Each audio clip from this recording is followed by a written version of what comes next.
The text came Thursday evening while I was reviewing Q1 financials in my home office. Claire, Easter brunch is family only this year. Michael's parents are flying in from Connecticut. His managing director might stop by. Having you there would create questions. You understand? I stared at the message for a long moment. Michael Chen, Goldman Sachs vice president. My sister Claire's fiancé of 8 months. The man she'd been parading around like a trophy since their engagement party at some overpriced steakhouse in Tribeca. I typed back. No explanation needed. No hurt feelings expressed. Just acceptance. My phone buzzed immediately. Claire explained about Easter. It's probably for the best, sweetie. Michael's family is very established. You know how these finance people are. Dad, your mother and I think it's mature of you to understand. We'll save you some ham. I set my phone down and returned to the acquisition proposal from Meridian Capital. They wanted to buy my fintech company Payroute Analytics for $340 million. All cash. The deal would close in 6 weeks. My VP of Corporate Development had been negotiating for 3 months.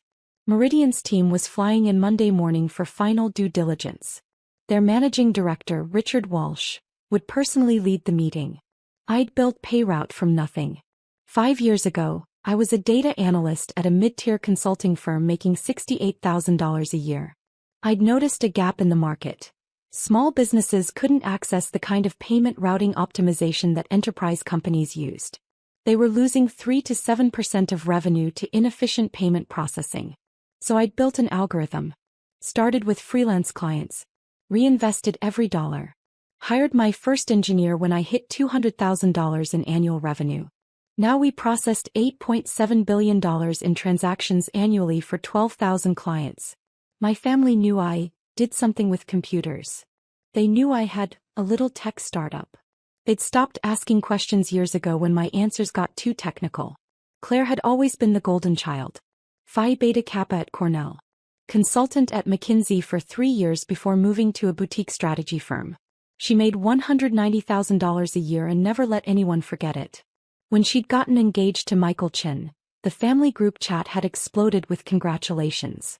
Goldman Sachs, Wharton MBA. Vice president at 29. His parents owned a pharmaceutical company.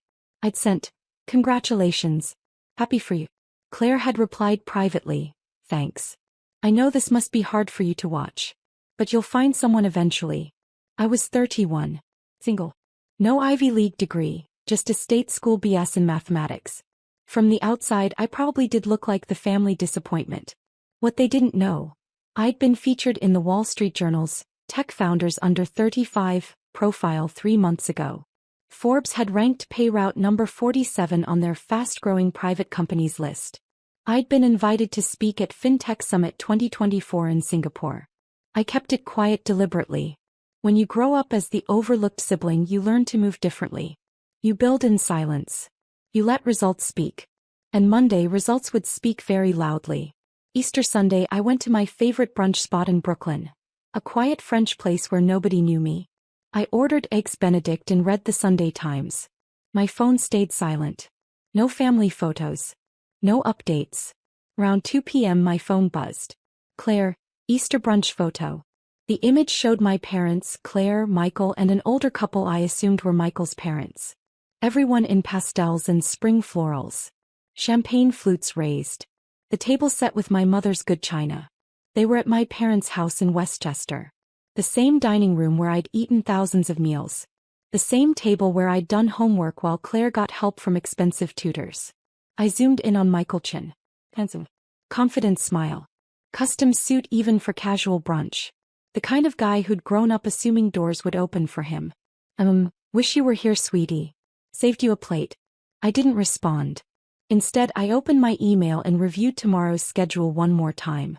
9 a.m. Meridian Capital arrival, executive conference room 9:30 a.m., presentation of Q1 financials 10:30 a.m., technology demonstration 11:30 a.m., due diligence Q&A 1 p.m., working lunch 2:30 p.m., terms discussion with Richard Walsh. My assistant had confirmed everything Friday. Coffee preference for each attendee. Dietary restrictions. Car service from their hotel. Richard Walsh. Managing Director at Meridian Capital. Former Goldman Sachs partner. One of the most respected dealmakers in fintech investing. I'd researched him thoroughly. MIT undergrad. Harvard MBA. 30 years in finance. Known for personally leading major acquisitions. When Richard Walsh showed up, you knew the deal was serious. What I discovered during my research. Richard Walsh had left Goldman Sachs 3 years ago to launch Meridian. Before he left, he'd been the head of Goldman's technology, media, and telecom investment banking division. Michael Chen reported to that division. Which meant Richard Walsh was probably Michael Chen's skip-level boss before the transition. Possibly had hired him. Definitely knew him. I smiled at my Sunday brunch eggs. Tomorrow was going to be interesting. Monday morning arrived cold and clear. I put on my favorite suit, charcoal Armani tailored perfectly.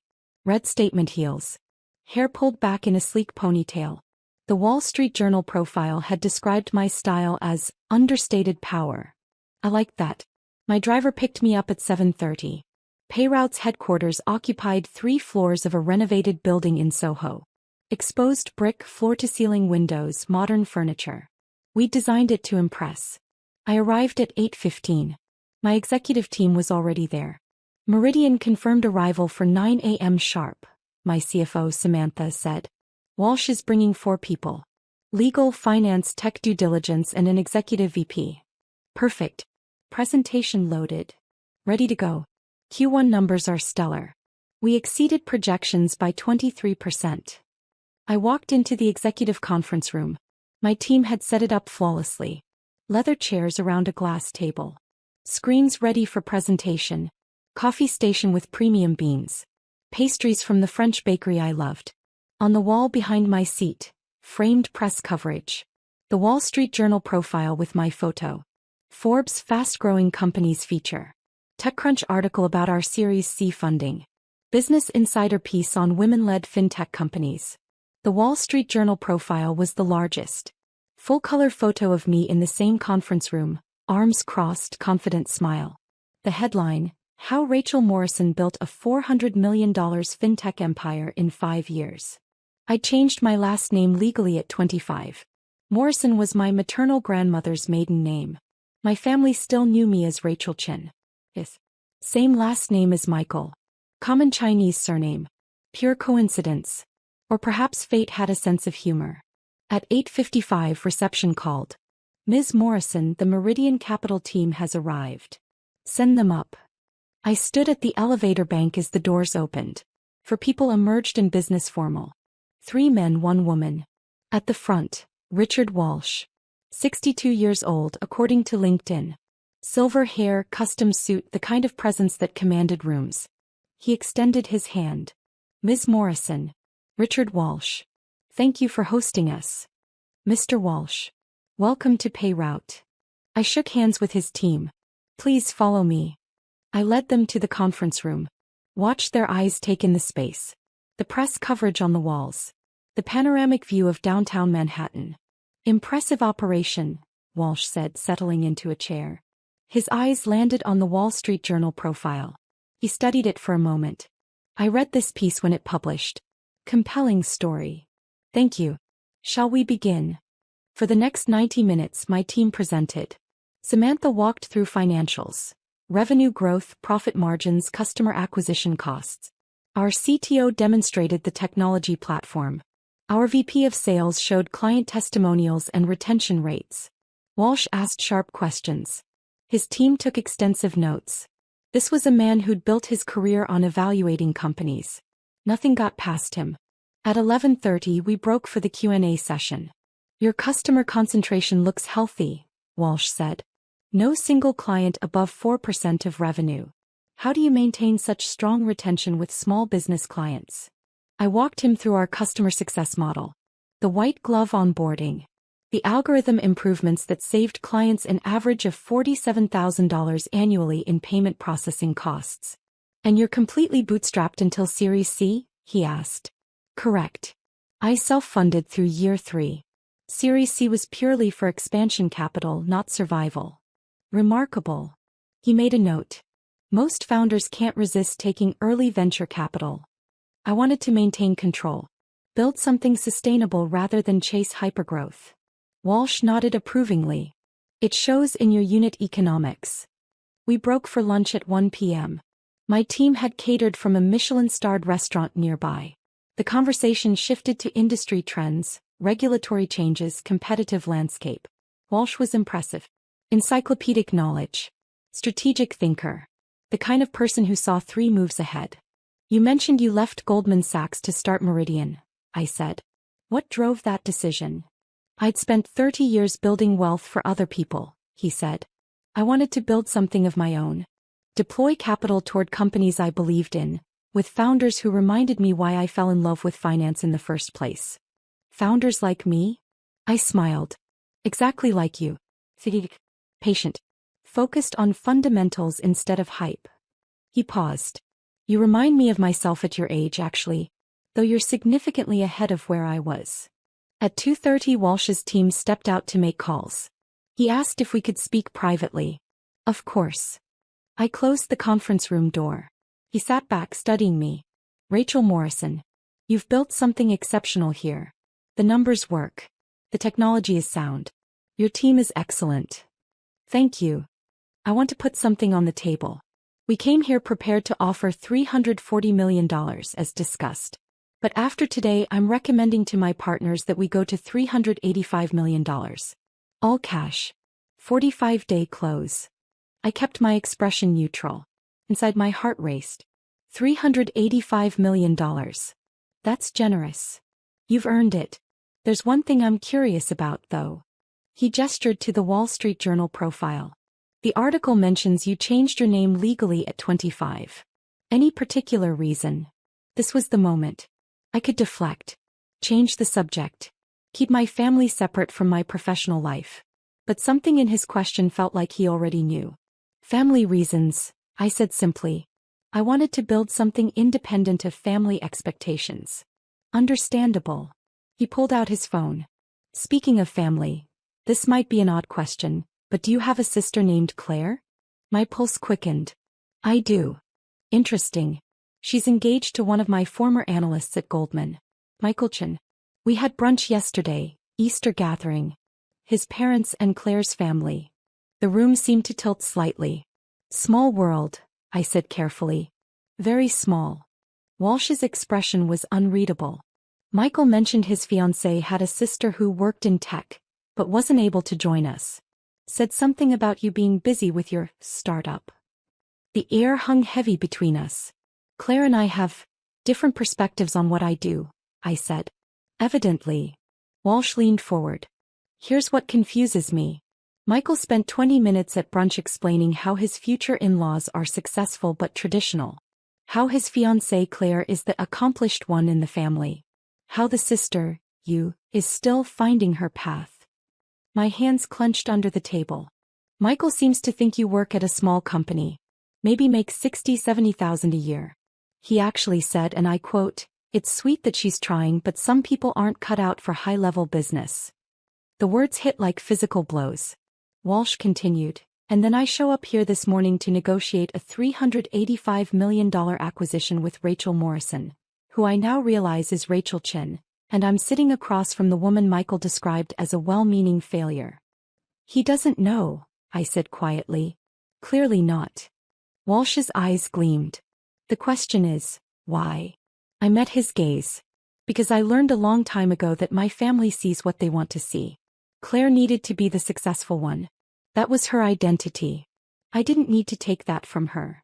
So you built a $400 million company in silence. Success doesn't require an audience. Walsh laughed. A genuine, delighted sound. Rachel, you are exactly the kind of founder I love working with. He stood, extending his hand. Let's finalize this deal. And then, if you're amenable, I'd very much like to see the look on Michael Chen's face when he realizes who his fiancée's sister actually is. I shook his hand. I think that can be arranged. The deal closed 43 days later. $385 million. All cash. Meridian Capital would take a 60% stake. I'd retain 40% and stay on as CEO for a minimum of 3 years. The press release went out on a Tuesday morning. Meridian Capital acquires majority stake in Payroot Analytics for $385 million. Leading fintech company Payroot Analytics announces strategic acquisition by Meridian Capital. Founder and CEO Rachel Morrison will retain significant equity and continue leading the company's growth. The Wall Street Journal ran it as front-page business section news. TechCrunch led with it. Bloomberg covered it on their morning show. My phone started ringing at 6 a.m. I ignored the calls. I was in my office watching the news coverage on my monitor when my assistant buzzed. Ms. Morrison? There's it. Michael Chin here to see you. He says it's urgent. He doesn't have an appointment. I checked my watch. 9:47 a.m. Send him up. 3 minutes later, Michael Chin stood in my office doorway. He looked exactly like his photos, handsome, well-dressed, but now his face was pale, his eyes wide. You're Rachel Morrison, he said. I am. Claire's sister is Rachel Chin. Also me. I changed my name legally 6 years ago. He stepped into my office, staring around like he'd entered an alternate dimension. The floor-to-ceiling windows overlooking Soho. The modern art on the walls. The Bloomberg terminal on my desk. You're the Payroot CEO. Yes. Richard Walsh called me this morning. He asked if I knew that my fiancé's sister just closed a $385 million acquisition deal. He asked if I was aware that I'd described her as sweet but not cut out for high-level business at Easter brunch. I said nothing. Michael's voice rose. You let me say those things. You let Claire tell you not to come to Easter because you'd be awkward around finance people. You let your entire family think you're some kind of struggling tech worker. I never lied about what I do. But you never corrected us. You never asked. I leaned back in my chair. Michael, when's the last time anyone in my family asked me a single specific question about my work? He opened his mouth. Closed it. Claire knows I run a fintech company. She's never asked the name. Never asked about revenue or employees or funding. She knows I work with payment systems and decided that meant I was an entry-level analyst somewhere. Because you let her think that. No. Because she needed to think that. Claire's identity is built on being the successful one. The accomplished daughter. The one who made it. If I had told her the truth, that I built something worth $400 million while she was climbing the corporate ladder, it would have shattered her self-image. So you protected her ego by hiding your success? I protected my peace by not making my success her crisis. Michael stared at me. Richard Walsh thinks this is hilarious, by the way. He's telling everyone at Meridian about Michael Chen's fiancée whose awkward sister just became wealthier than everyone at the Easter table combined. Your concern seems to be about your professional reputation, not Claire's feelings. His face flushed. Do you have any idea how this makes me look? I vouched for Claire's family being normal, middle-class, respectable. Now my managing director knows I didn't even know my future sister-in-law is a major player in the industry I work in. Again, you never asked. Claire's going to be devastated. Claire's going to be embarrassed that she didn't know, I corrected. There's a difference. My phone buzzed. A text from Claire. Claire, we need to talk. Now. She knows, I said. Mom called her. Apparently, a friend saw the Bloomberg coverage and sent it to your parents.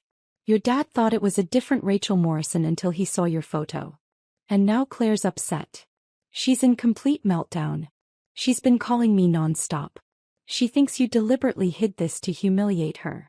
I hid it to avoid exactly this conversation. You should have told us. Why? I stood walking to my window. So you could all treat me differently? So Claire could feel threatened? So my parents could suddenly be interested in my life after ignoring it for 30 years? I built this company because I'm good at what I do, not because I needed my family's validation. Family shares these things, Rachel. I turned to face him. Michael, let me ask you something. When you started dating Claire, she told you all about me, right? What did she say? He hesitated. Let me guess. My sister works in tech, but she's not really successful. She's still finding herself. Sweet girl, but not driven like me. His silence was confirmation. And you never thought to question that? Never thought it was strange that a 31-year-old woman in the New York tech scene might have accomplished more than Claire assumed. I trusted Claire's assessment. Exactly. You trusted her need to be superior more than you trusted the possibility that I might be competent. I walked back to my desk. Michael, I don't blame you. You saw what you expected to see. But don't stand in my office and tell me I owed you disclosure when you never bothered to look. He stood there, visibly wrestling with something. Richard wants me to bring Claire to dinner this Friday. You, him, his wife, me and Claire. He says it's important for family dynamics in the deal. That's not about family dynamics. Richard wants to watch Claire realize who I am. Will you come? I considered. Where? Le Bernardin. 7 p.m. Le Bernardin. One of the most expensive restaurants in Manhattan. Where people went to impress. I'll be there. Friday evening, I wore a black Tom Ford dress and the Cartier watch I'd bought myself when Payroute hit $100 million in revenue. My driver dropped me at Le Bernardin at 6:55 p.m. Richard Walsh was already there with an elegant woman I assumed was his wife. He stood when I approached. Rachel, you look wonderful. This is my wife, Catherine. Lovely to meet you, Catherine said warmly. Richard hasn't stopped talking about your company all week. It's kind of him to be so enthusiastic. Kind nothing. He's got excellent instincts and you're exactly the kind of founder he respects. Michael and Claire arrived at 7:03. Claire wore a blush pink dress, expensive but trying too hard. Her eyes found me immediately and I watched the calculation happen. She'd clearly Googled me, seen the articles, done the math. Now she had to figure out how to play this. Rachel. She air-kissed both my cheeks. You look successful. Thank you. You look lovely too. We sat. Richard orchestrated the seating. Him at the head, Catherine to his right, then me. Michael to his left, then Claire. Directly across from me. The sommelier brought wine. Richard made small talk about the restaurant, the menu, the weather. All the while Claire's eyes kept darting to me. Finally, after we'd ordered, Richard leaned back. So Claire. Michael tells me you work in strategic consulting. Yes. I'm at Brighton Advisory. We work with Fortune 500 companies on operational efficiency. Impressive. What's your client portfolio like? Claire launched into her pitch. The companies she'd worked with. The problems she'd solved. The promotions she'd earned. Richard listened politely. Catherine asked intelligent questions. When Claire finished, Richard turned to me. Rachel, tell Claire about the Q1 numbers. I think she'd find them interesting. Oh, I don't think, I started. Please. Humor me. I set down my wine. Q1 revenue was $127 million. We exceeded projections by 23%. Processed $2.4 billion in transactions. Added 847 new clients. EBITDA margin held at 34%. Claire's face froze. And the expansion plans? Richard prompted. We're opening European operations in Q3. Already have regulatory approval in the UK and Germany. Projected European revenue of $80 million by end of year 2. Outstanding. Richard turned to Claire. Your sister built quite an operation. Michael mentioned you two are close. Claire's smile was brittle. We're family. Rachel mentioned she couldn't make Easter brunch. That must have been disappointing. It was a small gathering, Claire said carefully. Of course. Michael mentioned his managing director might stop by. That was me actually. Richard's smile was pleasant. I remember you mentioning your sister worked in tech. Something about a startup? Michael looked like he wanted to disappear into his chair. Claire's eyes met mine. In them I saw the full scope of her realization. Not just that I was successful, but that I'd been successful the entire time she'd been pitching her career to me. Every condescending comment. Every dismissive assumption. I didn't realize Rachel's company was so substantial, Claire said. $400 million in valuation, Richard said cheerfully. Post-money, of course. With the acquisition, she's now one of the most successful fintech founders under 35 in the country. That's wonderful, Claire managed. And she did it while you were telling people she was finding her path, Richard added, his tone still pleasant but his eyes sharp. That must be quite a revelation. The table fell silent. Catherine cleared her throat delicately. Richard, darling, I think we've made our point. Have we? Richard took a sip of wine. Because I'm curious, Claire. When was the last time you asked your sister about her work? Really asked. Not assumed but inquired. Claire's face flushed. We don't really talk about work. No? That's interesting. Because Michael mentioned you spent quite a bit of time at Easter explaining your career to my wife and me. But when it came to Rachel, the description was, what was it, Michael? Michael looked miserable. I said she was still figuring things out. Right. Still figuring things out. Richard looked at me. Rachel, when you founded Payroute, what year was that? 2019. 5 years ago. And Claire, how long have you been at Brighton? 4 years. So Rachel was already building a company when you started your current position. And in those 5 years, you never once asked her how it was going? Never checked revenue? Never asked about funding or growth? She never mentioned it was successful. Claire's voice rose slightly. Did you ask if it was? Silence. I set down my fork. Richard, this isn't necessary. Isn't it? He looked at me seriously. Rachel, you're about to become a significant figure in this industry. The deal we closed will make headlines for months. You'll be speaking at conferences, featured in magazines, courted by investors. And your family didn't even know you existed professionally. That was my choice. Was it? Or was it easier to let them underestimate you than to challenge their assumptions? The words hit harder than I expected. Catherine reached across the table, touching my hand gently. What Richard's trying to say in his characteristically blunt way is that you deserve to be seen. Not just by us but by the people who are supposed to know you best. I looked at Claire. Really looked at her. She wasn't angry. She was shattered. Her entire self-concept, the successful daughter, the accomplished one, the family star, had been built on the foundation of being superior to me. And that foundation had just been revealed as fiction. I'm sorry, I said quietly.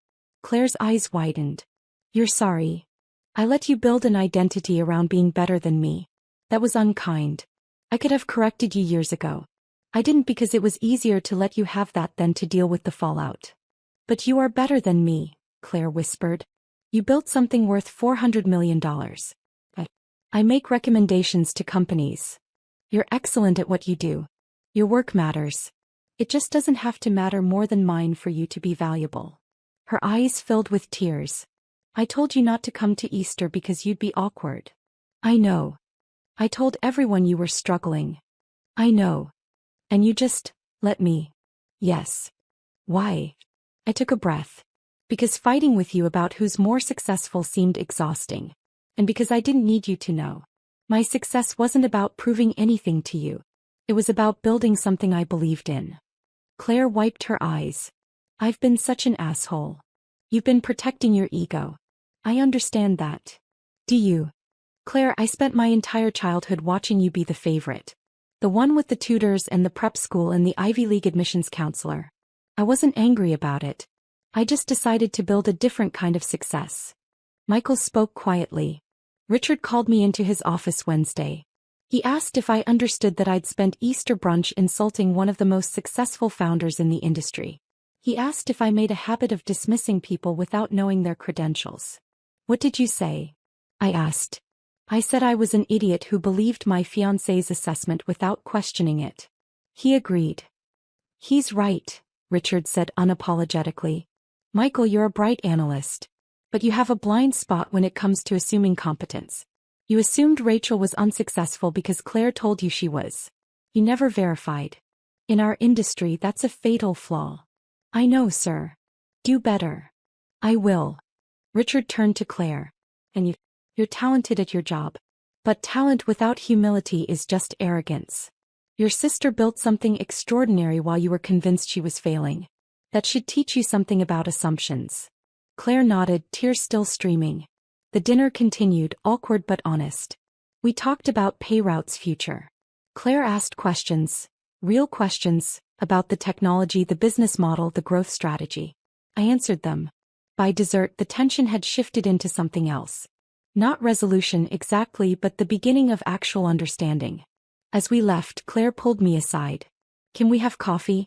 Just us. I need to actually know you. Not the version I invented. I'd like that. And Rachel, I'm sorry. For all of it. The dismissiveness. The assumptions. Telling you not to come to Easter. I forgive you. Just like that. Claire, holding grudges takes energy I'd rather spend building things. She laughed through her tears. You really are better than me. No. I'm just different. And that's okay. 3 months later, Payrout's European expansion launched successfully. Claire attended the celebration dinner I hosted. She brought a gift, a framed photo from Easter brunch but photoshopped to include me at the table. Revisionist history? I asked, smiling. Corrected history, she said. This is how it should have been. Mom and Dad had called after the Bloomberg article. Dad cried. Mom asked 1,000 questions. They wanted to understand finally who I'd become while they weren't looking. I told them. Patiently. Honestly. Were we fixed? No. Families don't fix in 3 months. But we were honest. And that was a start. Michael sent me a client referral. A Goldman Sachs portfolio company that needed payment optimization. I gave them a friends and family discount. The relationship between us would always be slightly awkward, but it was functional. Richard Walsh became a mentor. He introduced me to contacts, advised on strategy, and never once let me forget that success was meant to be visible. Stop hiding, he told me over coffee one morning. You built something incredible. Let people see it. So I did. I accepted the speaking invitation at FinTech Summit 2025. I did the Fortune magazine cover story about women in tech. I let the Wall Street Journal profile my journey from overlooked daughter to industry leader. And when people asked why I'd kept quiet for so long, I told them the truth. I wasn't ready to be seen until I was sure of who I was. Success doesn't require an audience. But once you're certain of your foundation, there's power in letting people witness what you've built. Claire called me the night the Fortune cover released. You look incredible, she said. Thank you. I'm proud of you. I should have said that years ago. You're saying it now. That matters. Rachel. Yes. Next Easter. You're coming. No excuses. And I'm telling everyone exactly who you are. I smiled. I'd like that. Because ultimately that's what I'd learned. You can build success in silence. You can protect yourself by staying small in others' eyes. You can avoid conflict by accepting their limited vision of who you are. But there's a profound freedom in being fully seen. Not despite your success but because of it. My family thought Easter brunch was too sophisticated for me. They thought Goldman Sachs people were above my understanding. They thought I needed to be protected from my own inadequacy. They were wrong. And now they knew it. Not because I'd fought to prove them wrong, but because I'd built something so undeniable that the truth revealed itself. Richard Walsh had been right. Success doesn't require an audience. But it's so much sweeter when the people who underestimated you finally see who you've become. And the look on Michael Chen's face when he walked into my office that Tuesday morning? That was worth every quiet year of building in the shadows.